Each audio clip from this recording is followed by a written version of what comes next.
Hi friends, स्वागत है आपका मेरे चैनल पर। आज हम शुरू कर रहे हैं सुरेंद्र मोहन पाठक द्वारा लिखा गया सुधीर सीरीज का मज़ेदार उपन्यास ओवरडोज का पार्ट 14, जो कि इसका लास्ट पार्ट है। लिहाजा हमारी पहली मुलाकात में आपने झूठ बोला था कि आपको आज तक नहीं पता था कि वो कहाँ थी। हाँ, वो क्या है कि जाने दीजिए, आगे बढ़िए। फिर क्या हुआ? फिर पहले तो मेरे मन में वही अंदेशा जागा जिसकी तरफ उस शख्स ने इशारा किया था, जिस फाल्गुनी को क्लब में मैंने अपनी आंखों से देखा था। उसका मेरे से संबंध जोड़ना वाकई सोसाइटी में मेरा रुतबा बिगाड़ सकता था, मेरा पॉलिटिकल कैरियर बर्बाद कर सकता था। जबकि वो वही लड़की थी जिसे आप ऊंची सोसाइटी की पार्टियों में साथ ले लेकर फिरते थे और अभिमान महसूस करते थे। वो वही लड़की नहीं थी, वो उस लड़की की अति विकृत परछाई थी। अलकारिक बात है। बहरहाल कोई आपके उससे तार जोड़ता ये आपको नामंजूर था। हाँ, लेकिन वो तार तो शख्स जोड़ सकता था जो कि उसकी खबर लेकर आप तक पहुंचा था। हाँ, उसका मुंह बंद करना जरूरी था। हाँ, चांदी के जूते से। हाँ, कितने पैसे दिए? 10,000 रुपये। बस पहली बार? ओह, तो यूं कहिए ना कि ये ब्लैकमेल का रेगुलर सिलसिला था। वो अक्सर आ जाता था। हाँ, जब आता था 10,000 रुपये ले जाता था। हाँ, फिलहाल ऐसे कितने फेरे लगा चुका था? 4। लिहाजा 10,000 रुपये का पत्ता भरा हुआ था उसका। यही समझ लो। आपको कोई एतराज़ नहीं था? अभी नहीं था। आगे न बाज आता तो कुछ सोचता। क्या? उसने जवाब न दिया। उसने अनभिज्ञता से कंधे उचकाए। कोई नाम बताया उसने अपना? हाँ, टोकस। पूरा नाम नहीं बताया, बस इतना ही बताया, टोकस। हाँ, तो ये वजह थी। मैंने मन ही मन सोचा, अनीता जोशी के पास सिंगला और फाल्गुनी की तस्वीर और सिंगला का टेलीफोन नंबर होने की। वो समझती थी कि अगर वो कभी किसी मुसीबत में फंस जाती तो उस नंबर पर दूसरी ओर से बोलने वाला शख्स सिंगला उसे बचा सकता था। शायद वो जानती थी कि डिम्पल कोठारी को जरिया बनाकर टोकस किसी को ब्लैकमेल कर रहा था। वो जरिया क्या था, क्यों कर था, ये शायद नहीं जानती थी। जरूर उसने टोकस को कभी उस फ़ोन नंबर पर सिंगला को कॉल करते देख सुन लिया था और वो नंबर नोट कर लिया था। मैं इस टोकस नाम के शख्स को जानता हूँ। मैं बोला, तस्दीक के लिए पूछ रहा हूँ, क्या वो दरमियाने कद का दुबला पतला आदमी था? हाँ। चेहरा क्रूर। उम्र 27 या 28। हाँ, ये आदमी अब गिरफ्तार है। फांसी न चढ़ा तो लंबे अरसे तक गिरफ्तार रहेगा। इसलिए उसकी ब्लैकमेलिंग से, उसकी माइंडेड ब्लैकमेलिंग से तो समझिए कि आपका पीछा छूट गया। वो किसी तरीके से सजा पाने से बच भी जाए तो आप अब उसे क्या मुंह लगाएंगे? क्योंकि डिम्पल कोठारी उर्फ फाल्गुनी पावले की मौत के बाद ब्लैकमेलिंग की वजह तो खत्म हो गई। उसने सहमति से सिर हिलाया। क्लब में जैसे आपने फाल्गुनी को बतौर बार बाला देखा, वैसे उसने आपको न देखा। न, मैंने इस बात का खास ख्याल रखा था। क्यों?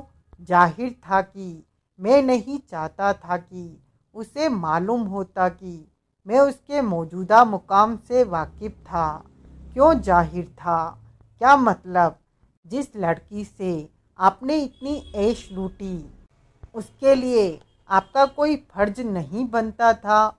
आप चाहते तो क्या उसे उस जहन्नम से निजात नहीं दिला सकते थे? का कैसे? आप अभी भी उससे शादी कर सकते थे। क्या प्रॉब्लम थी? आप उसे वापस गुड़गांव ले आते तो वो फिर वही लड़की होती जो आपके साथ पार्टियों की रौनक होती थी और जिससे आपके मधुर संबंधों से हर कोई वाकिफ था। उसने जवाब न दिया। उसने मेरे से आंख मिलाने से भी बचकर दिखाया। जब नीयत बद हो तो ऐसी इखलाक वाली बातें कहाँ सूझती है। मैं वितृष्णापूर्ण भाव से बोला, खैर छोड़िए, आप अपनी ही बात आगे बढ़ाइए। 2 महीने टोकस ने आपसे चुप्पी की फीस बटोरी। फिर एक रात फाल्गुनी आ गई। क्या? कहाँ आ गई? वहाँ, मेरे बंगले पर। कैसे आ गई? बोल के आई? नहीं, एकाएक ही आ गई थी। मैंने एक मीटिंग में जाना था जिसके लिए तैयार होकर मैं बस निकल ही रहा था कि वो पहुंच गई। पहले जैसी फाल्गुनी बनके नहीं, उसका घटिया कैरी केयर बनके। उसने अपने बाल डाई किए हुए थे, चेहरे पर गहरा मेकअप थोपा हुआ था और बड़ी ही वाहियात ड्रेस पहने हुए थी। रही सही कसर इस बात ने पूरी कर दी कि टुन थी। आते ही पंगा करने लगी। कैसा पंगा? उसे किसी तरीके से मालूम पड़ गया था कि टोकस मेरे से पैसे ऐंठ रहा था और ऐसा वो मुझे किसी बात से धमका कर रहा था। उसी बात को लेकर उसने झगड़ना शुरू कर दिया, कोसना शुरू कर दिया। फिर मेरी लीकर कैबिनेट में से विस्की की एक बोतल निकाल ली और बोतल से ही मुंह लगाकर घूंट भरने लगी। आपने उससे सवाल न किया कि वो क्यों आई थी? पूछा। जवाब में बोली कि 2 मर्दों ने उसे बर्बाद कर दिया था।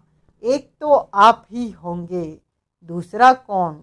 उसका पिता, जो कि बकौल उसके मुंबई का कोई बड़ा गैंगस्टर था। बाई था। बोली, 5 साल पहले उसे अपने बाप की हकीकत की खबर लगी थी। वो बात की वो एक मवाली की बेटी थी। उसे इतनी नागवार गुजरी थी कि उसने उसे छोड़ दिया था, उसका शहर छोड़ दिया था और तब से उसने उसकी सूरत नहीं देखी थी। आई सी। अपने बाप का नाम वो आलोक पावले बताती थी, लेकिन मैंने तो इस नाम के किसी बड़े गैंगस्टर के बारे में नहीं सुना था। उसकी जिंदगी बर्बाद करने वाला दूसरा आदमी वो आप ही को बोली थी ना? हाँ, नशे में उसने मुझे जब खरी खोटी सुनाई, अपने मवाली बाप को भी जब खरी खोटी सुनाई और घोषणा की कि वो दोनों से बदला उतारेगी। बदला? बदला बोली वो। हाँ, तभी तो किसी आलम फाजिल ने कहा है कि औरत या प्यार करती है या नफरत करती है, बीच का कोई वास्ता ही नहीं जानती। मैं भी ऐसा ही हैरान हुआ था। मैंने पुरइसरार उससे पूछा था कि उसका क्या इरादा था। जवाब में उसने मुझे बड़ी अनोखी कहानी सुनाई। क्या बोली?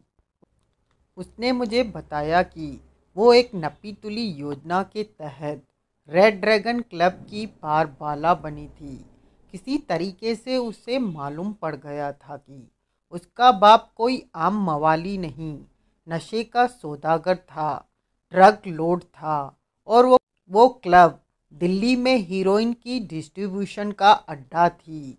उसे ये भी मालूम था कि उसका बाप रहता मुंबई में था, लेकिन हीरोइन के ट्रेड के बड़े भाई लोगों की तरफ से टेरिटरी अलाट हुई थी। वो दिल्ली थी, यानी कि वो अपना धंधा दिल्ली और नेशनल कैपिटल रीजन तक ही सीमित रख सकता था। उसकी योजना उसके धंधे के फोकस पॉइंट में सेंध लगाने की थी, जो कि रेड ड्रैगन क्लब था।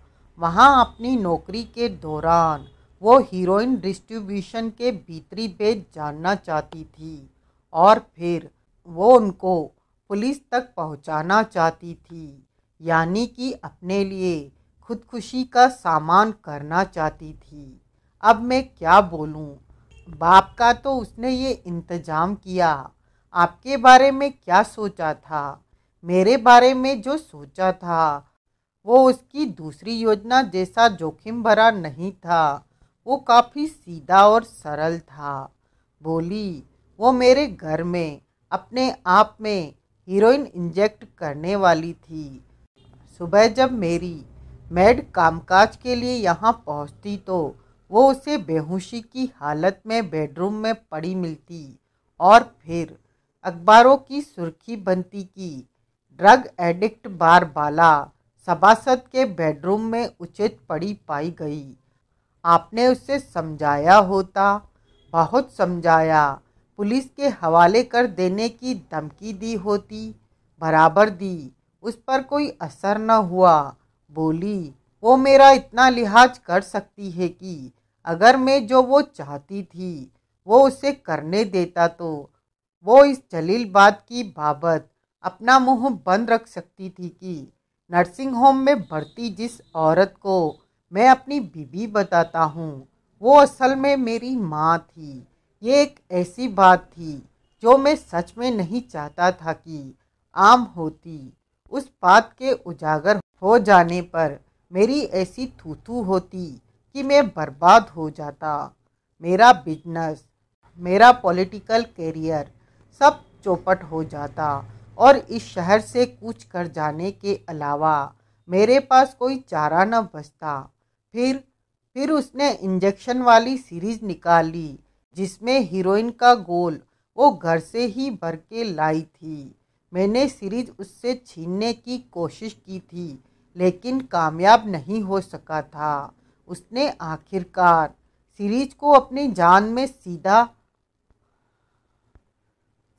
अपनी जान में गोपा था और पिस्टल दबा दिया था।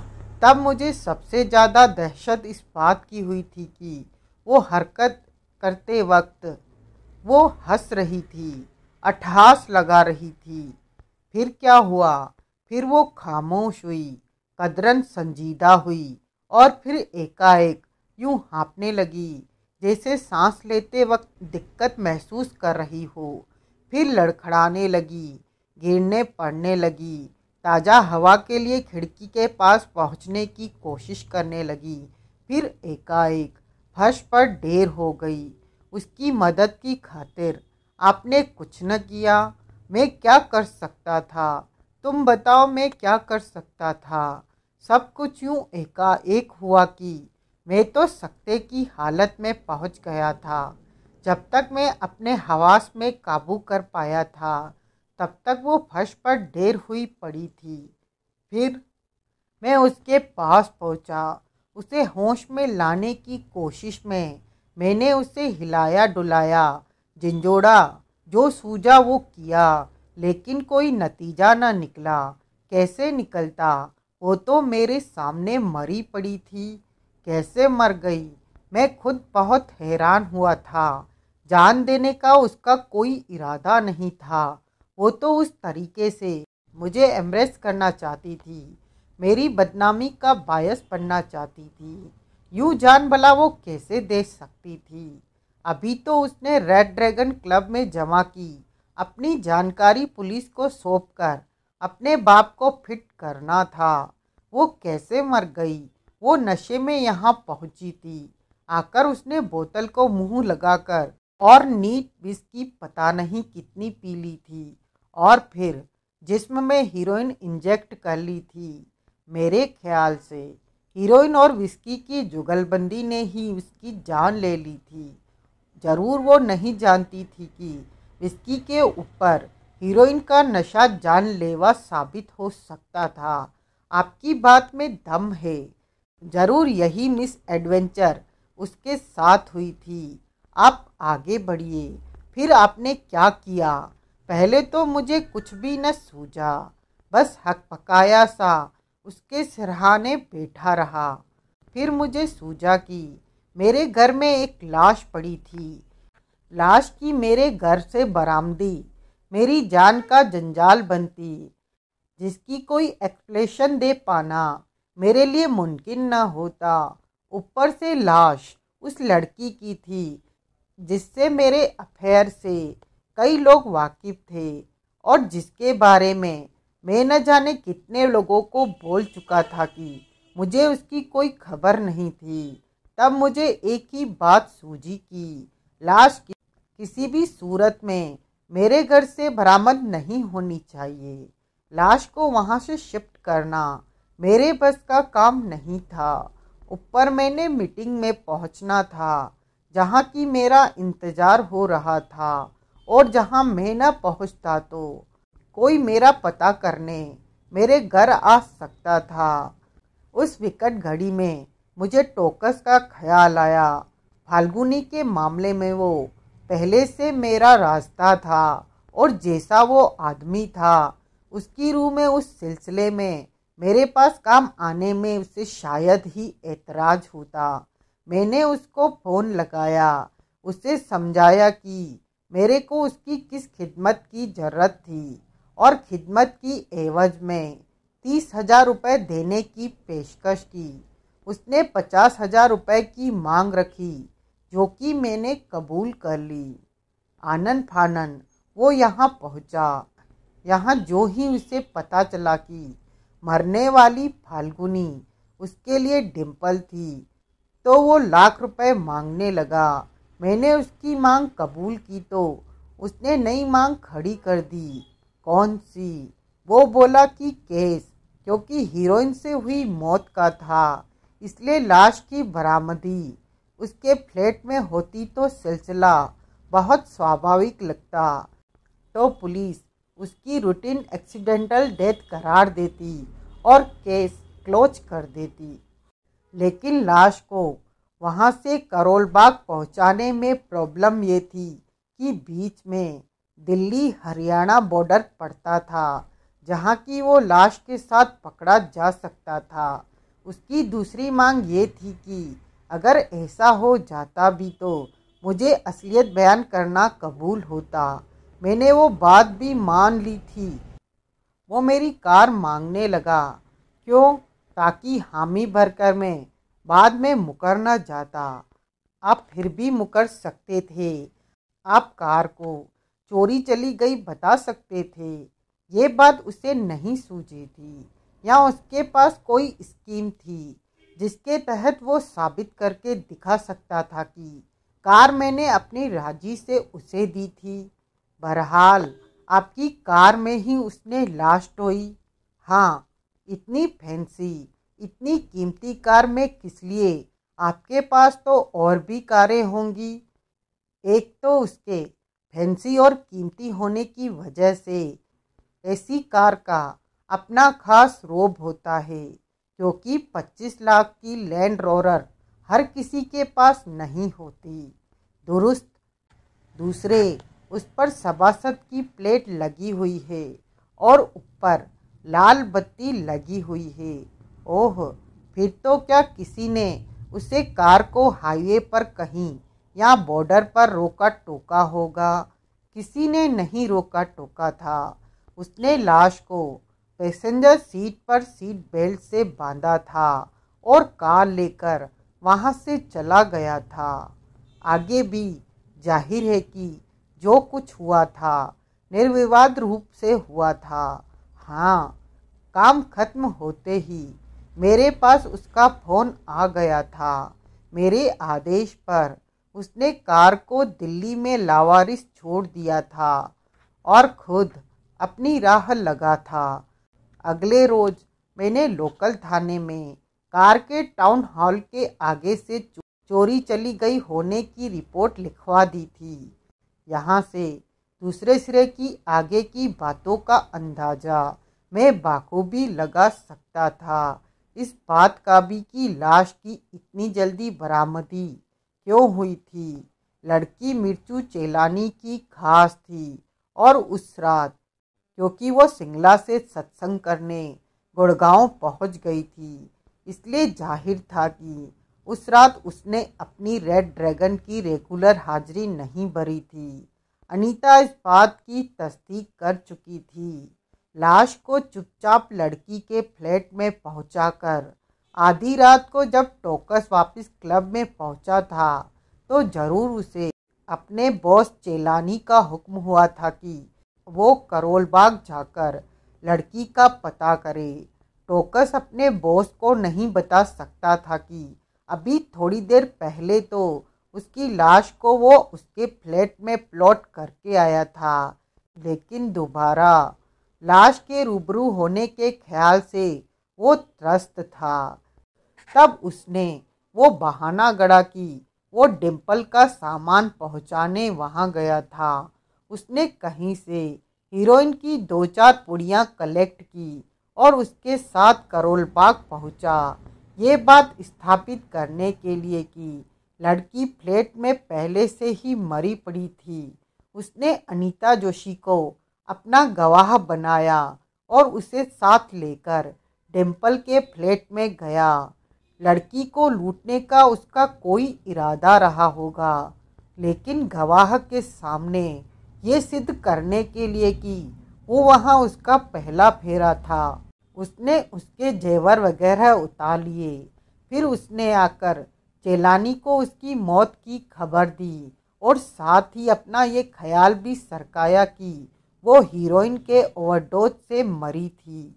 तब चेलानी जरा सा भी दिमाग से काम लेता तो भाप जाता कि उसका जमूरा कोई गेम खेल रहा था, क्योंकि सिर्फ लाश को देखकर या उसका फिजिकल मुआयना करके ये नहीं जाना जा सकता था कि उसकी मौत में हीरोइन का हाथ था। असल में खाली हीरोइन का नहीं, हीरोइन और विस्की के कॉम्बिनेशन का हाथ था। बहरहाल मौत की उस वजह से विनोद बत्रा को सेफ तरीके से एनसीबी की अधिकारी सारिका सक्सेना को रास्ते से हटाने का आइडिया आया। अगले रोज उसने सारिका को हीरोइन का ओवरडोज इंजेक्ट करा दिया, जिसकी वजह से वो मर गई और न्यूज़ ये बनी कि रेड ड्रैगन क्लब की 2 बार बालाएं ऊपर नीचे 2 दिनों में नशे की शागिर्दी में जान गंवा बैठी। अपनी मौत से पहले सारिका सक्सेना अपने महकमे में रेड ड्रैगन क्लब और वहां से चलते नशे के धंधे की बाबत काफ़ी खबरें पहुंचा चुकी थी, जिसकी वजह से एनसीबी और पुलिस का महकमा एक्शन में आ भी चुका था। उसी वजह से ड्रग लॉर्ड एलेक्स पाब्लो के नाम वारंट गिरफ्तारी जारी हो चुका था। लेकिन तब वो मेरे से मिलने के इरादे से दिल्ली पहुंचा हुआ था, जहां उसके पास ये खबर पहुंच जाना कोई बड़ी बात नहीं थी कि उसका खेल खत्म हो चुका था और अब उसका गिरफ्तार हो जाना महज वक्त की बात थी। नतीजन अपने 2 आदमियों के साथ वो दिल्ली में ही छुपकर बैठ गया था। ये जानने का वो दिल्ली में भी तमन्नाई था कि पुलिस उसके बारे में कितना कुछ जानती थी और उसकी गिरफ्तारी क्या वाकई उसे हमेशा के लिए खत्म कर सकती थी। भाई लोग अपने खिलाफ खड़े होने वाले केस का तोड़ सोचते ही रहते हैं और इसी वजह से बच निकलते हैं, लेकिन ऐसा गिरफ्तार हो जाने के बाद मुश्किल होता है, कई बार तो नामुमकिन होता है, क्योंकि गवाह मुकर जाए या जहन्नुम रसीद हो जाए। ऐसे इंतजाम जेल से बाहर रहकर ही बेहतर तरीके से किए जा सकते हैं। एलेक्स पाब्लो के दोनों सहायक पोपट और नॉन पोपट शायद उसी सिलसिले में सक्रिय थे, जबकि इत्तेफाक से या मेरे पीछे लगकर वो नई दिल्ली रेलवे स्टेशन पहुंच गए थे, जहां उन्होंने मुझे रेड ड्रैगन क्लब की एक बारबाला को ट्रेन में चढ़ाते देखा था। उस बात का उन्होंने बड़ा गलत मतलब निकाला था और उस बाबत विनोद बत्रा को फ़ोन कर दिया था। विनोद बत्रा को बात गैर मामूली लगी और उससे उसका माथा ठनका। नतीजन उसने अपने किसी शमी जैसे खास को लड़की की खबर लेने स्टेशन भेजा, जिसने कि अगले स्टेशन पर, जो कि दिल्ली का सब्जी मंडी स्टेशन ही था, जबरन उतार लिया। फिर एक नपीतुली योजना के तहत अनीता जोशी को मेरे फ्लैट में यूं कत्ल किया गया कि इल्ज़ाम मेरे पर आता।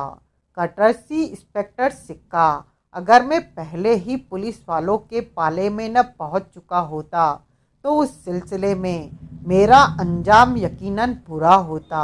मैं अपने ख्यालों से उभरा और मैंने सिंगला की तरफ देखा। अब वो बोला। क्या अब? मैं बोला। अब तुम क्या करोगे? पता नहीं क्या करूँगा, सोचना पड़ेगा। मैंने सोच लिया है। एक नई आवाज़ आई और मेरे को पता है मैं क्या करूँगा। हम दोनों ने आवाज़ की दिशा में देखा, जो कि टेरेस की ओर से दरवाजे पर आई थी और जहाँ से पर्दा सरकाकर एक आदमी भीतर दाखिल हो रहा था। पर्दे की ओर से निकलकर उसने रोशनी में कदम रखा तो मैंने देखा कि वो आदमी एलेक्स पाब्लो था और उसके हाथ में सूरत से निहायत खतरनाक लगने वाली लंबी नाल वाली गन थी। इस वक्त उसकी आंखों में बेचैनी थी और सूरत पर हवाइयाँ उड़ रही थी। हैरानी थी कि गिरफ्तारी के ख्याल ने ही इतने बड़े मवाली के कसबस निकाल दिए थे। अरे कहाँ गुस्से चले आ रहे हो? सिंगला गुस्से से बोला। कौन हो तुम? पाब्लो की गन का रुख मेरी तरफ नहीं, सिंगला की तरफ था। फिर भी वो भयभीत नहीं जान पड़ता था। जानेगा तो बेहोश होके गिर पड़ेगा। पाब्लो बोला। क्या क्या? मैं उस लड़की का बाप है जिसे तूने अपनी हवस का शिकार बनाया। तत्काल सिंगला के चेहरे का रंग उड़ा। वो भयभीत भाव से कभी गन को और कभी उसे देखने लगा। बॉस, मैं बोला, जरा कंट्रोल करो अपने आप को, क्योंकि शट अप, वो फुफकारा। ये आदमी मरेगा और ज़रूर मरेगा। तुम साला भूल गया मालूम होता है कि मैं तुम्हारे ऑफिस में क्या बोला था। मैं साला बोला था कि नहीं बोला था कि मेरी बेटी को जान लेने वाले की मुंडी मैं साला खुद अपने हाथों से काटेगा। बोला था कि नहीं बोला था? बोला था, लेकिन कोई लेकिन नहीं मांगता। तुम साला बीच में आएगा तो तुम भी जान से जाएगा, मैं भी। हाँ, इस वास्ते खामोश होने का है। मैं वांदा नहीं मांगता, पंगा नहीं मांगता। किया तो गोली पहले तेरे को। क्या? बॉस प्लीज़ मेरी बात सुनो, सिर्फ एक बात सुनो। क्या सुनना मांगता है? तुमने वादा किया था कि तुम सज़ा के मामले में मुल्क के कायदे कानून को अपना काम करने दोगे। क्या भूल गए? नहीं भूल गया। तुम मेरे को बोलो, बोलो तुम मेरे को कि इस सन ऑफ बीच को मुल्क का कौन सा कायदा कानून फांसी पर टांग सकता है? साला मेरी बेटी का लाइफ स्पॉइल किया और कायदे कानून के तहत ये गिरफ्तार भी नहीं होने वाला होगा तो साला 1 डजन लॉयर डिफेंस में खड़ा करेगा और गोली के माफिक छूट जाएगा। मैं ऐसा किधर मांगता है? इस वास्ते इसका जज में, ज्यूरी में। क्या? मैं खामोश रहा। उस शख्स को रोकने का मुझे कोई तरीका नहीं सूझ रहा था। मेरी जेब में मेरी रिवॉल्वर थी, लेकिन उन हालात में उसे इस्तेमाल लाने की कोशिश करना खुदकुशी करने के बराबर था। वो सिंगला से मुखातिब हुआ। मेरा प्राण, वो भावुक स्वर में कह रहा था। My first prawn. साला इतना यंग एज में गॉड के पास गया तो तेरी वजह से। मेरा साथ छोड़कर फ्रान फावलो से फाल्गुनी पावले बना। वांदा नहीं, अजनबी शहर में आकर साला टू विट जॉब किया। हैंड टू माउथ रहा। वांदा नहीं, तू साला उसको डिम्पल कोठारी बनने पर मजबूर किया। मेरे को वांदा, तू साला उसको चीट किया। उसकी इनोसेंस का एडवांटेज लिया। उसको बारगल की चीप और वल्गर लाइफ में पुश किया। साला ठोकेगा नहीं तेरे को तो क्या करेगा? सुनो सुनो, सिंगला विक्षिप्तों की तरह बोला। मेरी बात सुनो। काहे? मैं एक्सप्लेन करता हूँ। काहे? मैं एक्सप्लेन नहीं मांगता, ठोकना मांगता है। Like this. उसकी गन ने 2 बार आग उगली। दोनों गोलियां सिंगला की छाती से टकराई। वो वहीं फर्श पर ढेर हो गया। पाब्लो उसके करीब पहुंचा। उसने अपने जूते की एक ठोकर उसकी पसलियों में जमाई और उसके मुंह पर थूका। फिर उसने उसके माथे से नाल सटाकर एक गोली और चलाई। सिंगला का बेजा उड़ गया। ऐसा होलनाक नज़ारा पैदा हुआ कि मुझे उधर से निगाह फिरा लेनी पड़ी। तेरे लिए, पाब्लो बोला। प्रॉन, माई हनी चाइल्ड, तेरे लिए। फिर वो मेरी तरफ घूमा। स्मार्ट चैम्प, वो बोला। समझदारी किया, जो दखल न दिया। अब मेरी बारी है, मैं बोला। काहे? तुम तो अच्छा काम किया। साला सब खबर निकाल कर दिखाया। साबित किया कि ये डर्टी रास्कल, दिस सेक्स मैनियाक, मेरी बेबी का लाइफ डिस्ट्रॉय किया। तुम स्ट्रेट बीड़ू है। स्ट्रेट बीड़ू को कौन ठोकना मांगता है? मैं खाली इस गटर के कॉकरोच को ठोकना मांगता था। अभी ठोका न? कैसे मालूम कि जो किया था इसने किया था? किधर मालूम था? अभी मालूम हुआ। अभी इधर सब सुना। इधर कैसे पहुंच गए? तुम्हारे पीछू लगा। तुम साला इधर आया। मैं फॉलो किया। कैसे किया? किधर से फॉलो किया? पता कैसे लगा मैं कहाँ था? पोपट को लगाया न तुम्हारे पीछे, शैडो के माफिक। मैंने हैरानी से उसकी तरफ देखा। इजी, वो तनिक हंसता हुआ बोला। अब क्या इरादा है? क्या इरादा? वो उलझनपूर्ण भाव में बोला। What do you mean? दिन दहाड़े गोलियां चलने की आवाज़ आस पड़ोस में सुनी गई हो सकती है। वांदा नहीं, मेरा लाइफ स्टोरी तो साला अब वैसे ही ख़त्म है। ज़रूरी नहीं, पुलिस के यहाँ पहुँचने में अभी टाइम लगेगा। तुम्हारे हाथ में गन है, इसलिए मैं तुम्हें रोक नहीं सकता। इसीलिए, अरे बीड़ू, पुलिस से साला कौन डरता है? मैं साला अक्खा जिंदगी पुलिस के साथ हाइड एंड सीक का गेम खेला है। इससे ज़्यादा ख़राब सिचुएशन से सेफली एग्जिट किया है। तो फिर क्यों कहते हो कि तुम्हारी लाइफ स्टोरी अब ख़त्म है? क्योंकि टॉप बॉस का ऐसा हुक्म है। इस धंधे में जो बीड़ू एक्सपोज हो जाता है वो सारे धंधे के लिए खतरा बन जाता है। इसलिए इस धंधे को सेफ रखने के लिए मेरे को खल्लास किया जाना जरूरी है। टॉप बॉस रिकियो फिगुआरा है। उसने सिंगापुर से हुक्म जारी किया है कि वो मेरे को खल्लास मांगता है। उसके हुक्म को कोई नहीं टाल सकता। लेकिन तुम भी तो बिग बॉस हो। अपने नीचू वाले के लिए, रिकियो फिंगुआरा के लिए मैं साला प्यादा है। कमाल है, लेकिन ये नौबत क्यों कर आई? बात काबू से बाहर कैसे हुई? फ्रान की वजह से हुई। पुलिस को बहुत कुछ बोल दिया। ऐसा कुछ भी बोल दिया जो खाली 2-3 बीड़ू जानते थे। उनमें से एक बीड़ू मैं। बाकी बीड़ू साबित करके दिखाया कि वो मुखबरी नहीं किया।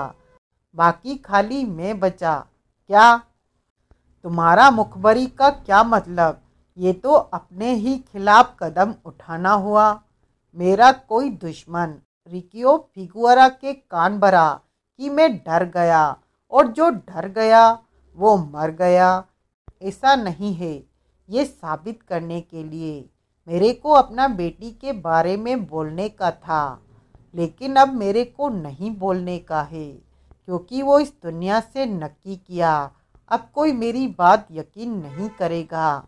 वो जिंदा होती तो यकीन हो सकता था, लेकिन वो मेरे को मंजूर नहीं। अपना लाइफ बचाने के वास्ते मैं अपना फ्रान का लाइफ किधर डेंजर में डाल सकता था। ओह कोहली, वो मेरे खिलाफ थी, क्योंकि मैं भाई था। मैं उसके खिलाफ नहीं हो सकता था, क्योंकि मैं उसका फादर था। She hated me, but as God, as my जज, आई लव माई फ्रॉन। अब मेरे को उसकी मेमोरी को, उसके गुड नेम को प्रोटेक्ट करने का है। उसके क्लीन डिसेंट इमेज को प्रोटेक्ट करने का है। मेरे को एक्सपोज टेम्पल कोठारी ने किया। मैं किसी को मालूम होने देना नहीं मांगता कि टेम्पल कोठारी असल में मेरा डॉटर फ्रान था। मैं फ्रान के फेयर नेम पर कोई दाग नहीं मांगता। तेरे को मालूम है ये बात? तेरे को क्यों बोला? मैंने सहमति में सिर हिलाया, क्योंकि सिर्फ मुझे मालूम था कि डिम्पल कोठारी का असली नाम फ्रान पाब्लो था, और वो अलेक्स पाब्लो की बेटी थी। मैं तेरे को इसे मेरी लास्ट विश समझकर ऑनर करना मांगता। मैं ऑनर करूँगा। मैं पूरी संजीदगी से बोला, तुम्हारी आखिरी ख्वाहिश पूरी होगी। God bless you. तेरे पास गन है क्या? गन है तेरे पास? हाँ। कौन सा? Revolver 38 calibre Smith and Wesson full. हाँ। निकाल, मेरे को दे। मैंने आदेश का पालन किया। तभी बंगले का मुख्य द्वार जोर जोर से बड़बड़ाया जाने लगा। खोलो पुलिस। वो मेरी तरफ घूमा। कोहली, वो बोला, तू अच्छा आदमी है। अभी थोड़ा और अच्छा बन के दिखाने का है। अपने क्लाइंट के अभी और काम आने का है। कैसे? फ्रॉन की लाश अभी भी सरकारी मॉर्ग में लावारिश पड़ी है। कोई क्लेमेंट सामने नहीं आएगा तो उसका लास्ट राइट सरकार करेगा, और सरकार जो भी करेगा उसको डिम्पल कोठारी जान के करेगा। मैं लाश का डिसेंट क्रिश्चियन बेरियल मांगता है। अरेंज करेगा? मैं हिचकिचाया। क्लाइंट का नहीं, एक बाप का रिक्वेस्ट मान के अरेंज करेगा। उन हालात में मैं कर सकता था, क्योंकि पुलिसिये मेरी तरफ थे। मैं लाश का क्लेमेंट बनता तो वो अड़ंगा न लगाते, जवाब तलबी भी न करते। करूँगा। सहमति में सिर हिलाता मैं बोला, खोलो पुलिस, खोलो। God bless you. ये पकड़। उसने जेब से अपना बटुआ निकालकर मुझे सौंपा। हीरे की दोनों अंगूठियाँ और रोलेक्स की घड़ी मुझे सौंपी। ये सब अब मेरे किसी काम का नहीं। इसे फ्रॉन के बरियल पर खर्च करना, और उसके ताबूत पर मेरी तरफ से, उसका डैडी की तरफ से सबसे बड़ा वाला फूलों का चक्कर रखना। ओके? मैंने सहमति में सिर हिलाया। जेब में रख। मैंने सब सामान अपने कोट की भीतरी जेब के हवाले किया। दरवाज़ा बदस्तूर बड़बड़ाया जा रहा था। खोलो, वरना तोड़ दिया जाएगा। इन लोगों को तुम्हारी यहाँ मौजूदगी की खबर कैसे लगी होगी? ज़रूर मेरे दोनों आदमियों में से कोई पकड़ा गया होगा और मुखबरी पर उतर आया होगा। उन दोनों को मालूम था कि मैं तुम्हारे पीछे था। ओह पाब्लो, बाहर से कोई चिल्लाया। ये लास्ट वार्निंग है, सरेंडर कर दो वरना कुत्ते की मौत मारे जाओगे। Come and get me you bastard. Pablo ज़्यादा ऊंची आवाज़ में चिल्लाया। आकर लेकर जाओ। वो उस कमरे से बाहर को दौड़ चला। मैं भी उसके पीछे लपका। बाहर हॉल में पहुंचकर उसने मुख्य द्वार पर फायर झोंका। तत्काल उसे बड़बड़ाया जाना बंद हो गया। बाहर खामोशी छा गई। अपनी गन फेंक दो। बाहर से फिर आवाज़ आई और हाथ सिर से ऊपर उठाए बाहर निकल आओ। साला बोला न, आकर लेकर जाओ। आकर तो हम लाश ही लेके जाएंगे। हा हा हा। हमारे पास रॉकेट लॉन्चर है। सारी इमारत ढेर हो जाएगी। तुम्हारे साथ कोई और है तो उसकी मौत के तुम जिम्मेदार होंगे। उसने अपना वहशी अट्टहास बंद किया। ओके। फिर वो चिल्लाया। आता है, आता है पाब्लो। उसने दरवाज़ा खोला और दोनों हाथों से गोलियां चलाता बाहर को लपका। जो शख्स पहले ही मौत को गले लगाए बैठा था, उसकी उस हरकत से रोकना नामुमकिन था। पुलिस की तरफ से गोलियों की बाढ़ आई और उसका सारा जिस्म छलनी बन गया। वो मुंह के बल कंपाउंड में गिरा। फिर सन्नाटा छा गया। दो पुलिसिये दंदनाते हुए भीतर पहुंचे। एक ने मेरे पर गन तान दी और दूसरा जाकर सिंगला का मुआयना करने लगा। खत्म। फिर वो बोला। फिर उसने मेरे करीब आकर हथियार के लिए मेरी तलाशी ली। खाली है। वो अपने जोड़ीदार से बोला। जोड़ीदार ने गन नीचे कर ली। मेरी जान में जान आई। उस माहौल की गहमा गहमी में वो मुझे शूट कर देता तो क्या बड़ी बात होती। कौन हो तुम? दूसरे ने मुझे घूरते हुए सख्ती से पूछा। मैंने बताया। यहाँ क्या कर रहे हो? बंगले के मालिक से मिलने आया था। बंगले का मालिक पुखराज सिंगला, जो फर्श पर मरा पड़ा है। उसने मारा जो पुलिस को ललकार रहा था। हाँ, वो सच में पाब्लो था। Alex Pablo. पता नहीं, वैसे बोला तो था एक बार अपने मुंह से। ऐसा नहीं हो सकता। पहला मुंह बिगाड़कर बोला। सच में पाब्लो होता तो इतनी आसानी से न मारा गया होता। हमारे जासे में न आया होता कि हमारे पास रॉकेट लॉन्चर था। हथियार बंद था। दूसरा सहमति से सिर हिलाता बोला। दो दो गन थी उसके पास। इसी को कवर बनाकर यहाँ से निकलने की कोशिश कर सकता था। जरूर कोई और था जो हमें डराने के लिए पाब्लो का नाम इस्तेमाल कर रहा था। मेरा भी यही ख्याल है। साला ऐसे दाएं बाएं गोलियां जोक रहा था जैसे पहली बार गन थामी हो, जो कि हमारे लिए तो अच्छा ही था। बहुत अच्छा था कमबख्तों, बहुत अच्छा था। वो जान देने पर न तुला होता तो जरूर दो चार को मार के मरता। रोलेक्स की घड़ी 1 लाख रुपए की थी। हीरे की अंगूठियाँ 2.25 लाख रुपए की थी। बटुए में 60,000 रुपये थे।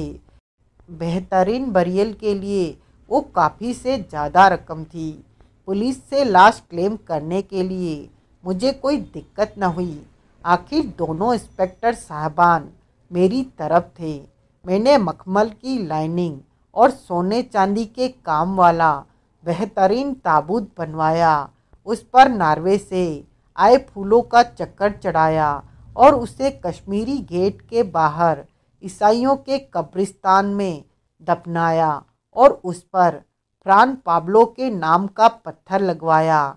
इंस्पेक्टर यादव ने मेरी रिवॉल्वर भी मुझे वापस दिलवा दी। एक बार अभी भी एक्सप्लेन की तलबगार थी, जिसके खातिर मैं फिर गुड़गांव और आगे लक्ष्मण विहार पहुंचा। अंजुला भार्गव मुझे फिर सीढ़ियों के पीछे के उस कमरे में लेकर गई जिससे मेरी उससे पहली बार मुलाकात हुई थी। मैंने उसे सिगरेट पेश किया जो उसने सहर्ष स्वीकार किया। तमाम वाक्य की खबर तो लग गई होगी। मैं बोला, हाँ। वो बोली, पुखराज सिंगला के अंजाम से खुश हो? संतुष्ट हूँ। साथ ही हैरान हूँ कि एक गैंगस्टर के हाथों उसकी जान गई। वो कोई मामूली गैंगस्टर नहीं था, ड्रग लॉर्ड था। और दिल्ली की रेड ड्रैगन क्लब उसका ड्रग डिस्ट्रीब्यूशन का अड्डा था। पुलिस का ख्याल है कि सिंगला उस गैंगस्टर का पार्टनर था। उसने गैंगस्टर को धंधे में धोखा देने की कोशिश की थी, जिसकी वजह से गैंगस्टर ने उसे शूट कर दिया था और बाद में खुद भी पुलिस की गोलियों का शिकार हो गया था। सारे सिलसिले में पुलिस के लिए तसल्ली बख्श बात ये हुई है कि ड्रग डिस्ट्रीब्यूशन में लगे एक गैंग का मुकम्मल सफाया हो गया है। लेकिन फाल्गुनी की तो कोई खबर न लगी। ये बात ठीक है, लेकिन उसकी कोई खबर न लगना इसी बात की तरफ इशारा है कि वो अब इस दुनिया में नहीं है। ऐसा न कहो, कहना जरूरी है। बेचारी सिंगला के चक्कर में न पड़ी होती तो जिंदा होती और यहाँ होती। सिंगला को पहचानने में उससे गलती हुई थी, लेकिन तुम्हारे से कोई गलती नहीं हुई थी।